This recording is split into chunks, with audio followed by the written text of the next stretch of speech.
Did you know there's a valley in Scotland where echoes once carried messages between shepherds standing miles apart? This is a land where ancient stones hum with centuries of story, where mist clings to ruined keeps and rivers trace the same paths carved by glaciers over 10,000 years ago. Each summer, glens erupt with the sounds of bagpipes and foot-stomping during Highland Games, while winter brings gatherings warmed by peat fires, whiskey, and reels danced at Sealeiths. Forest trails wind past mushrooms and mossy cairns older than written history. And cliffs drop into cold seas where puffins nest and legends of selkies still surface. Join us now as we explore the land of cakes, Scotland.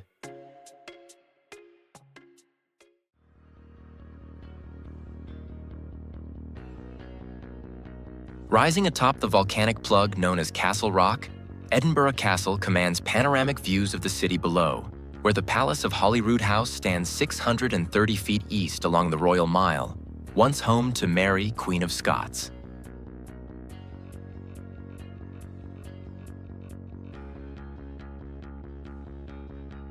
Between them, narrow winds and centuries-old tenements trace a spine of history, where monarchs once processed and merchants bartered beneath towering steeples.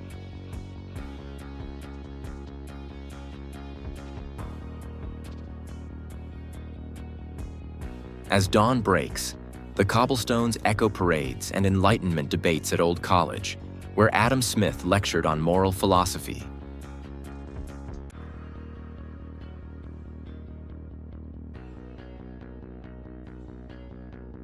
In summer, the Edinburgh Festival Fringe transforms closes and courtyards into stages for hundreds of performers.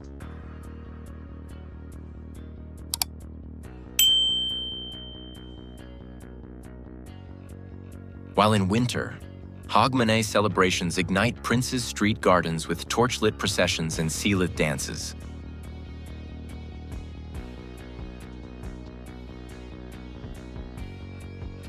Artisans line Victoria Street with stalls of kilts and pipes, and whiskey cellars beneath the castle walls offer tastings of peaty single malts in oak casks.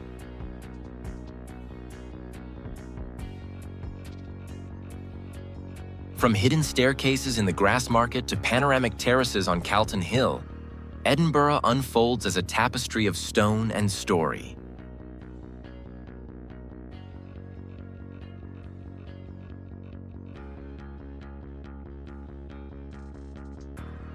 Beneath soot-blackened stone and steel bridges, Glasgow's soul beats with invention and grit.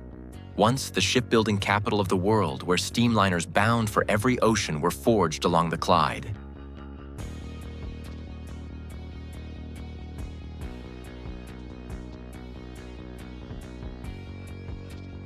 Echoes of the Industrial Revolution still ring through red sandstone facades and grand halls funded by merchants and magnates.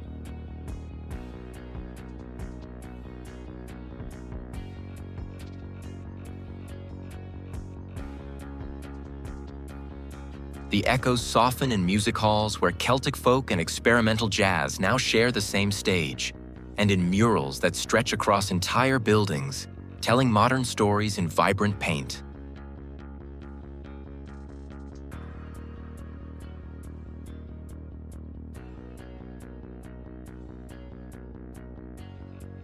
Markets bustle with Caribbean spices, Pakistani textiles, and Scottish venison pies, shaped by generations of migration.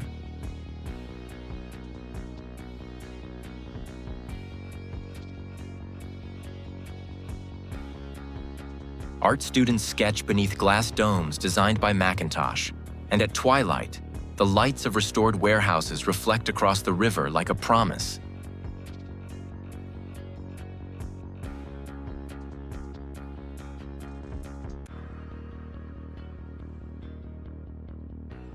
As cobbled lanes give way to tree-lined parks and the legacy of labor turns toward art and academia, the road bends north, toward storm-swept coastlines and jagged isles that rise like myths from the sea.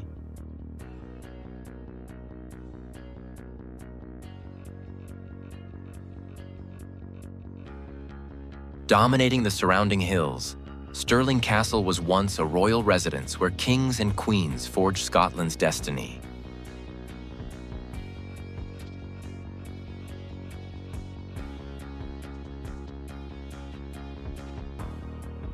Housing the nation's crown jewels, it guarded the gateway between highlands and lowlands, witnessing fierce battles such as the Wars of Independence and sieges that shaped the country's future.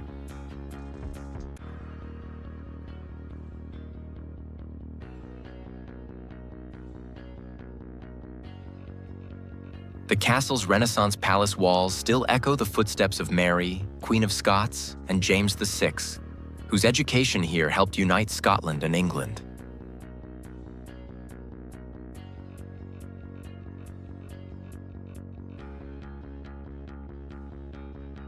Its grand halls feature intricate murals, restored tapestries, and stone carvings that reveal a past of both opulence and conflict.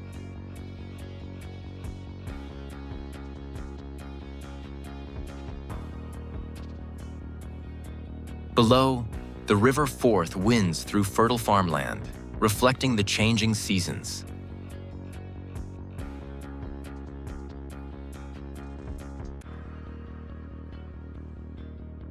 Visitors walk cobbled courtyards and gaze out across misty valleys where history lingers in every stone.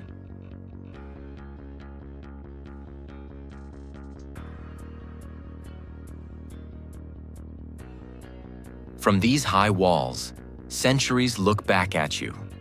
And as the wind rises, it's easy to believe the past never truly left.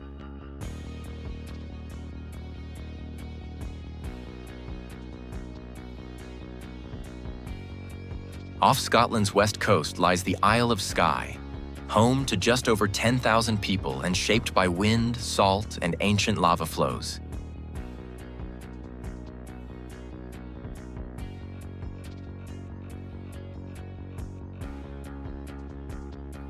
Here, jagged peaks of the Quillan Ridge slice the sky, and mist hangs low over lochs where seals bob and red deer wander the moors.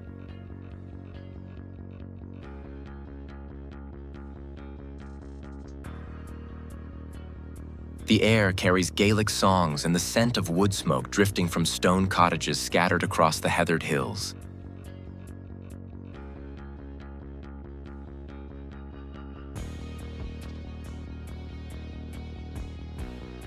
In Portray, the island's largest village, brightly colored harbor homes cluster around bobbing boats and shellfish stalls where langoustines arrive fresh off the deck.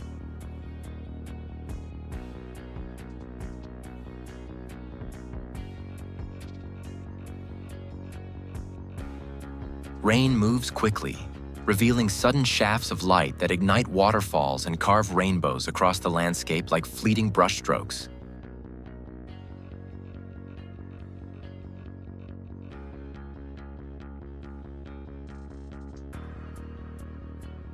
Locals share tales of fairies and shapeshifters near the fairy pools, where turquoise water tumbles between dark rock worn smooth over centuries.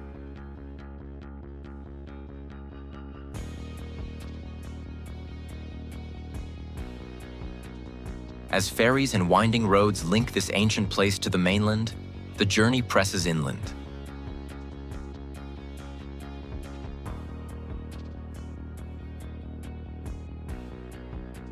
Cradled by towering cliffs and sweeping valleys, Glencoe holds both wild beauty and a lingering sorrow. Fewer than 400 people live in this highland glen, where scree-covered inclines and waterfalls frame one of Scotland's most dramatic landscapes.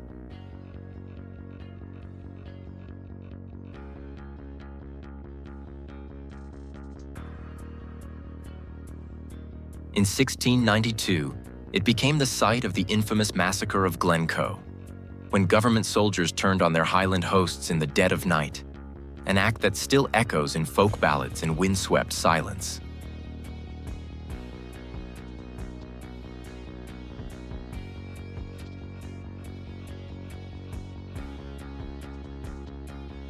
Hikers trace ancient drove roads past mossy stones and deer trails. And in spring, bluebells bloom beneath birch and alder, softening the scars of the past.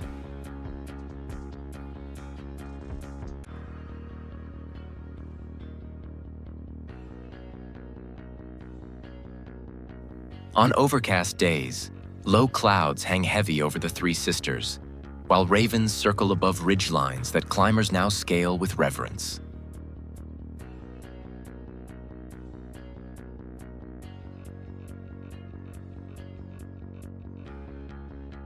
Film crews have tried to capture its brooding grandeur, but no lens can match the hush that falls in the valley at dusk.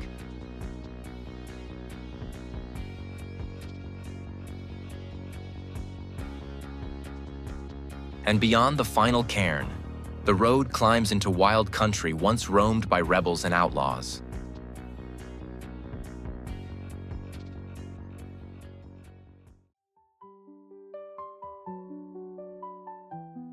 Spanning more land than all of Luxembourg, the Cairngorms form the UK's largest national park, sheltering over 18,000 residents in scattered towns and villages across its vast interior.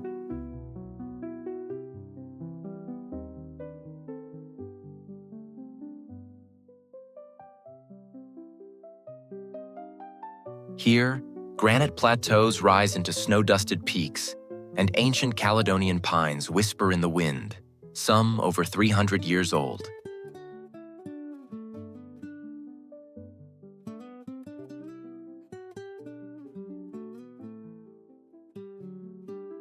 In winter, skiers glide down inclines near Aviemore while ptarmigans vanish into the frost, and in summer, wildcats and golden eagles move unseen through the heather.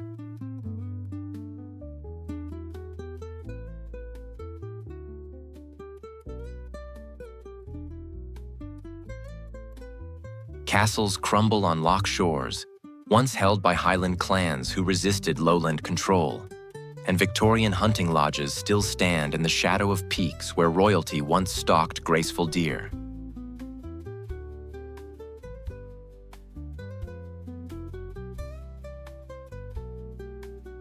Trails wind past whiskey distilleries that use spring water chilled by mountain snowmelt, and cyclists follow paths once walked by drovers herding cattle south to market.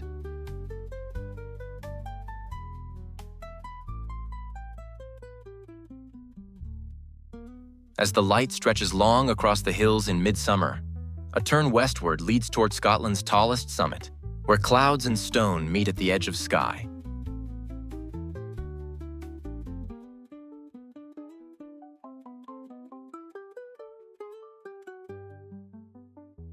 Towering 4,413 feet above sea level, Ben Nevis is the tallest mountain in the British Isles, drawing over 130,000 climbers each year to its rugged inclines near the town of Fort William, where roughly 10,000 people live.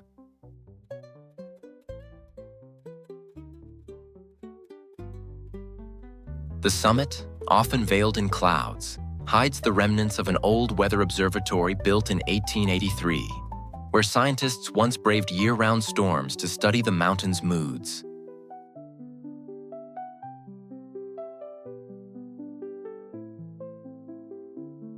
Paths weave through alpine meadows, past bog cotton and rock fields, where sudden rain can turn gravel into torrents within minutes.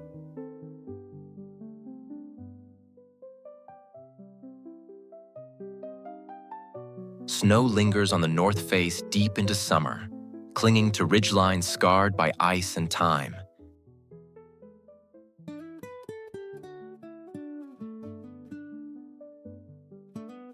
Locals speak of the mountain's changing character, as beautiful as it is unforgiving, and pause to offer cairn-stacked tributes to those lost in whiteouts and wind.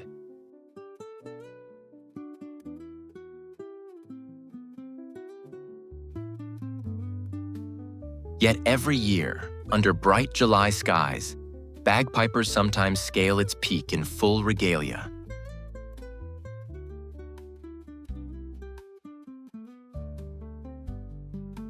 With one last look back from the summit, the trail now descends into the shadows of deeper waters and older myths.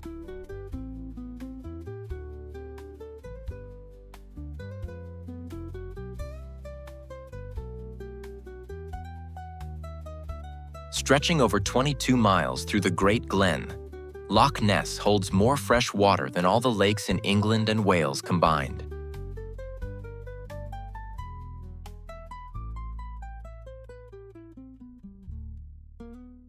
Around 2,000 people live along its shores, in villages like Foyers and Drum na Droshit, where tales of a long-necked creature gliding through the depths have stirred imaginations since the 6th century.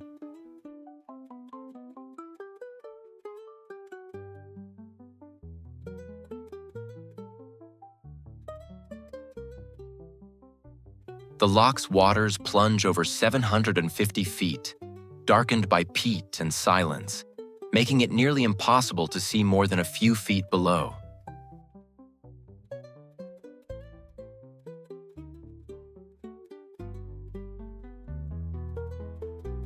Boats drift past the ruins of Urquhart Castle, once seized by Jacobites and raided by rival clans, now standing like a broken tooth on the northern bank.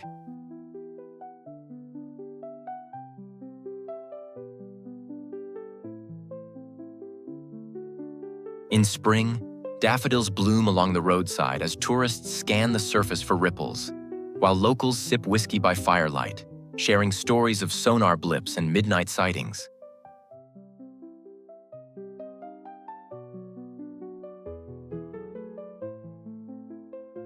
Despite sonar surveys and scientific doubt, the legend persists. And as the loch narrows toward the Caledonian Canal, the journey follows it, into lands carved by glaciers and shaped by ancient clan pride.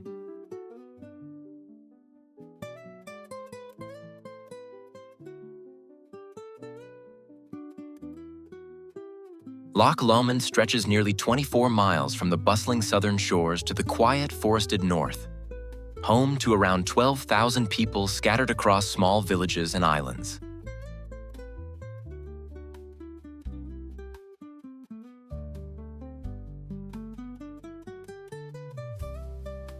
Its waters, part of a national park, mirror rolling hills and ancient woodlands where ospreys and otters thrive.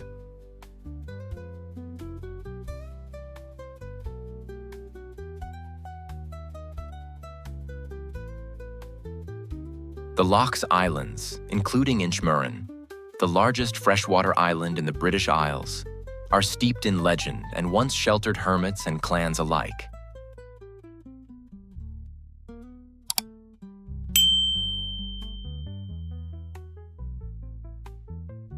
Sailing and hiking trails weave through the landscape, offering glimpses of rare flora and panoramic views over Ben Lomond, a peak rising 3,200 feet nearby.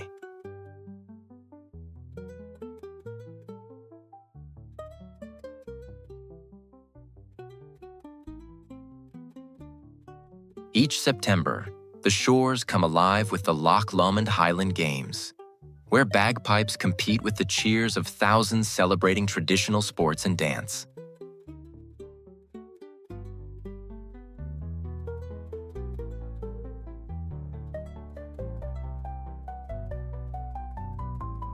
As fishermen cast nets for wild trout and families picnic beside sparkling waters, the loch's tranquil beauty invites reflection before the route leads onward to a cliffside fortress guarding the northeastern coast.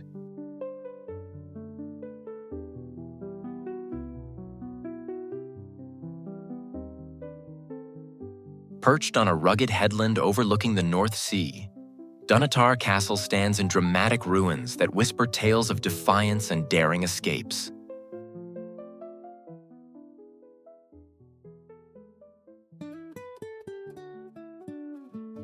Just a few hundred people live in the nearby coastal village, where waves crash against cliffs that shielded the Scottish crown jewels during the 17th century from Oliver Cromwell's invading forces.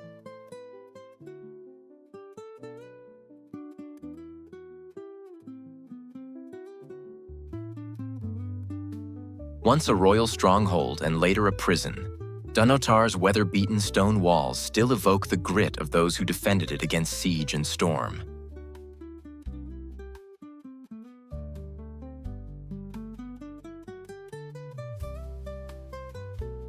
Seabirds wheel overhead, while seals lounge on the rocky shores below, adding life to the wild landscape.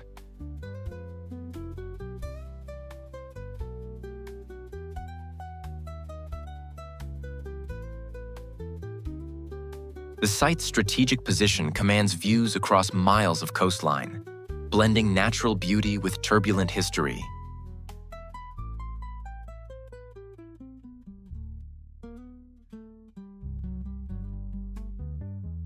Visitors tread narrow paths worn by centuries, tracing footsteps of nobles and soldiers alike.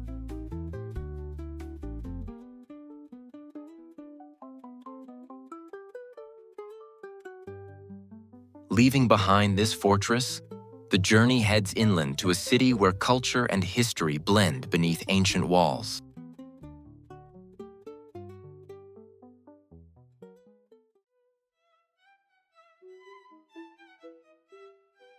Situated on the banks where the River Ness meets the sea, Inverness is home to about 48,000 people and is often called the gateway to the Highlands.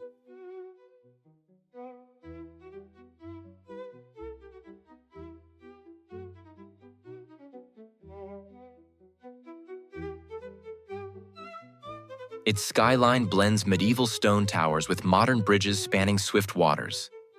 Nearby, Inverness Castle, rebuilt in the 19th century, watches over the city, while the old High Church recalls centuries of faith.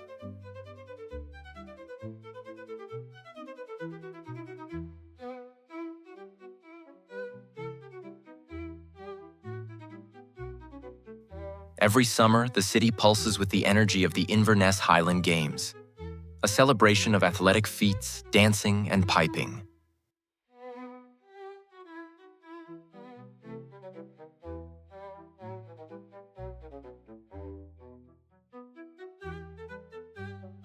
Along the riverside, locals and visitors stroll past cafes serving fresh salmon and bannocks, warmed by the scent of heather honey.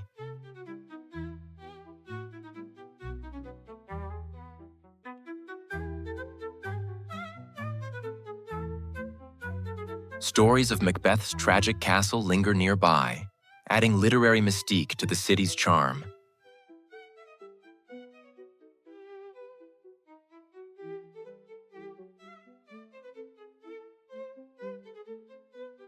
As the River Ness flows northward toward the Moray Firth, the path turns south toward rolling fields and sandy beaches where history meets the sea.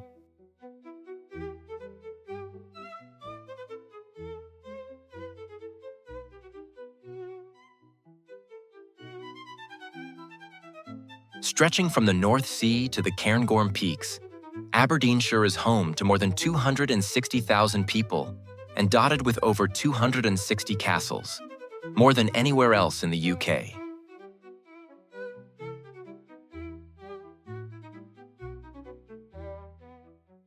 Stone walls rise from hills and fields where clans once feuded and monarchs held court, earning the region its title, Scotland's Castle Country.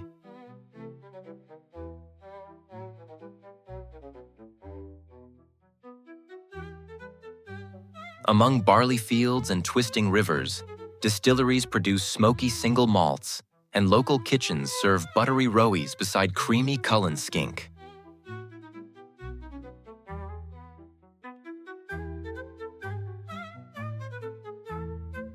In spring, the Highland cattle graze near blooming gorse, while salmon leap upriver through glens carved by ancient ice.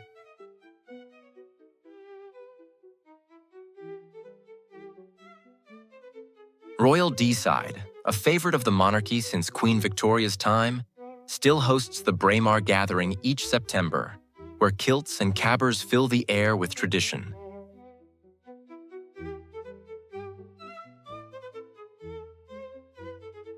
Granite towns like Ballater and Banchory gleam silver in the sun, their stones cut from local quarries.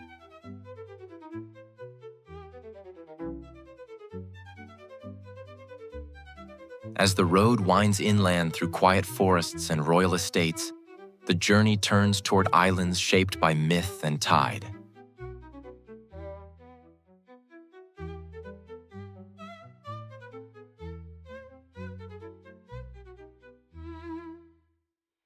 Nestled in the Firth of Clyde, the Isle of Arran is home to about 5,000 residents who live amid landscapes often called Scotland in miniature.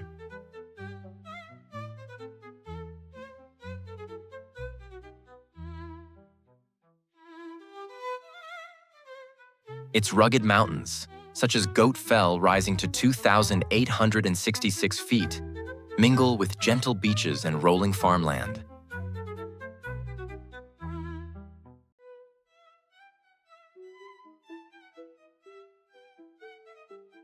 Visitors explore ancient stone circles and Neolithic burial sites, tracing footsteps thousands of years old.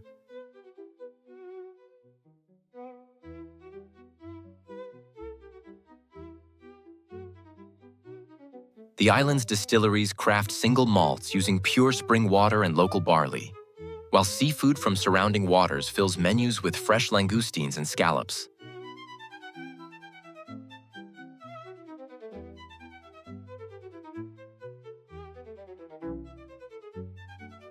Small villages like Brodick bustle with craft shops and cafes, and the ferry crossing from the mainland is a daily lifeline, connecting people and stories.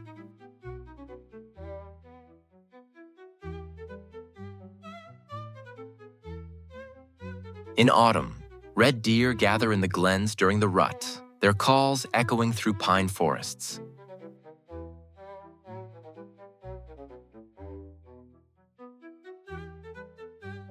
As the sun dips behind the hills, Arran's quiet shores invite reflection before the journey moves back to the mainland's west coast and its fishing ports.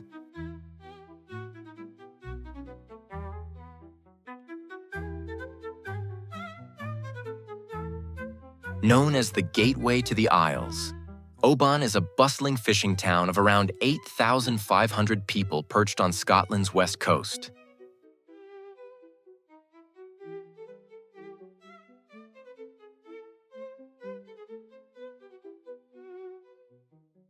Its harbor hums with activity as ferries set sail toward the inner and outer Hebrides, while brightly painted buildings climb the hillside.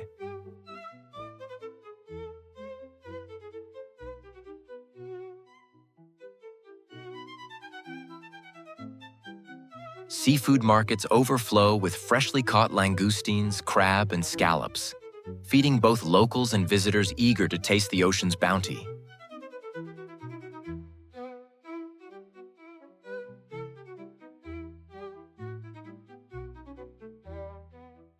The nearby McCaig's Tower, a circular stone folly, offers sweeping views of the town and sea beyond.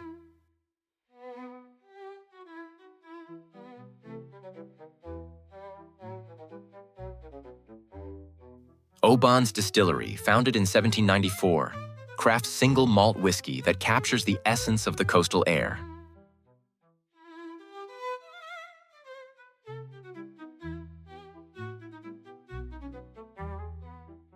Festivals like the Oban Highland Games celebrate traditional music and sports amid the town's rugged scenery.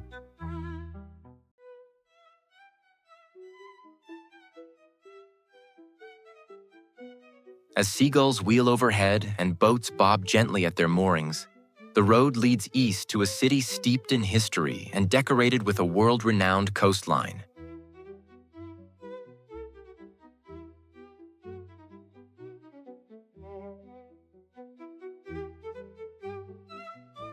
Along Scotland's southeastern coast, East Lothian is home to roughly 104,000 residents, blending fertile farmland, golden beaches, and rolling hills.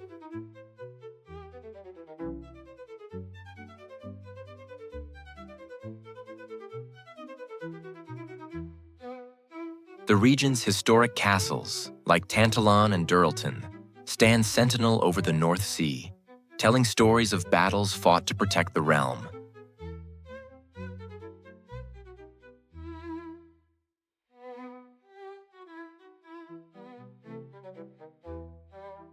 Each May, the town of Haddington hosts the Beltane Fire Festival, where flames light up ancient traditions and the community gathers to celebrate renewal.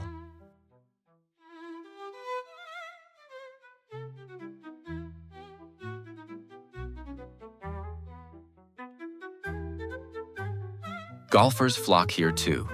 The sandy dunes and links courses near Gillane and North Berwick have shaped the game's history, drawing players from around the world.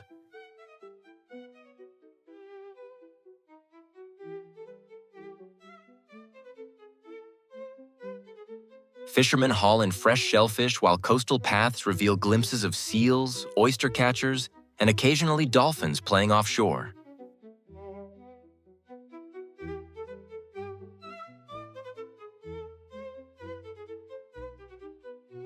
Fields bloom with barley destined for famous Scotch whiskies, the amber grain reflecting a landscape both cultivated and wild, the very definition of this incredible country.